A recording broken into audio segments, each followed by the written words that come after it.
मित्रों, मैं पिंटू सैनी आप सभी लोगों को सादर नमस्कार करता हूं। दोस्तों, आज मैं फिर आप लोगों को एक छोटा सा कहानी सुनाऊंगा। ये मेरा कहानी नहीं है, ये किसी और का है, पर बहुत ही ये भी भावुक कर देने वाली कहानी है। तो कहानी ये है कि जो पिज़्ज़ा बर्गर वगैरह जो ऑनलाइन वो खाने पीने फास्ट फूड वाली चीज़ें होती हैं, एक महिला ऑर्डर करती है और उसके गेट पर कुछ मिनटों के बाद में एक व्यक्ति आता है बाइक से और उस वस्तु को जो है जिसको इसने ऑर्डर दिया था वो सामान देता है। तो औरत देखती है और ये एक दूसरे को देखते हैं। तो जो ऑर्डर देने वाला होता है वो थोड़ा सा चौंकता है कि ये मैं तो गलत जगह पर चला आया। औरत बोलती है, रुकिए, आप अंदर आइए। तो वो बोलता है, नहीं मैडम, ऐसा कुछ नहीं है, मुझको नहीं पता था कि आपका ही ऑर्डर है ये। नहीं, मैं नहीं आता, किसी और को मैं भेज देता आपके यहाँ। मेरा कोई दिल इच्छा नहीं था कि मैं जानबूझकर आपको ठेस पहुँचाऊँ। बिल्कुल चवन्नी भर का शंका नहीं इसमें, मुझे बिल्कुल नहीं मालूम था। तो औरत बोलती है, ऐसा कुछ नहीं है, आप डरिए मत, आप परेशान मत होइए, आप अंदर आइए, आपको मैं चाय पिलाना चाहती हूँ।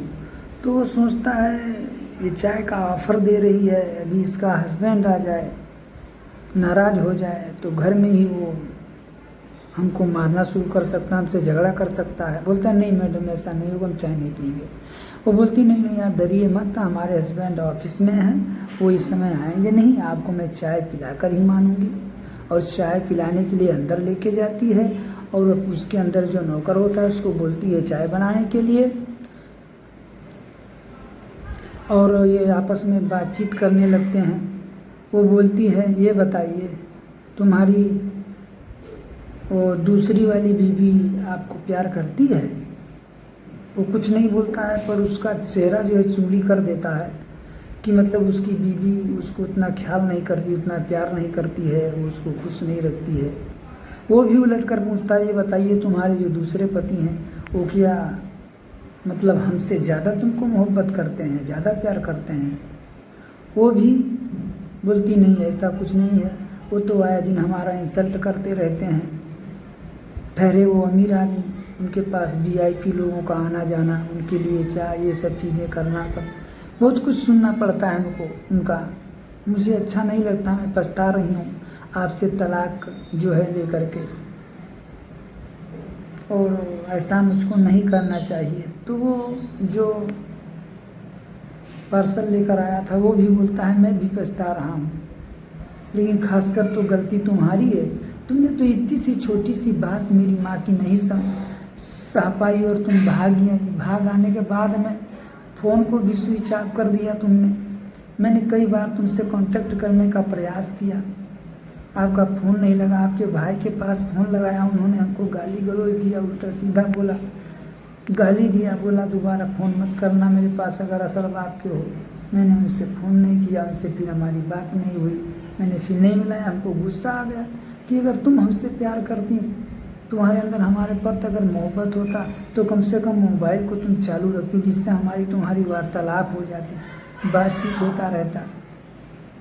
तो औरत बोलती है, तुम भी तो ऐसे किए, कम से कम तुम अगर हमसे प्यार करते थे तो तुम हमसे यहाँ मिलने आ जाते हैं, और तुम मिलने भी नहीं आए।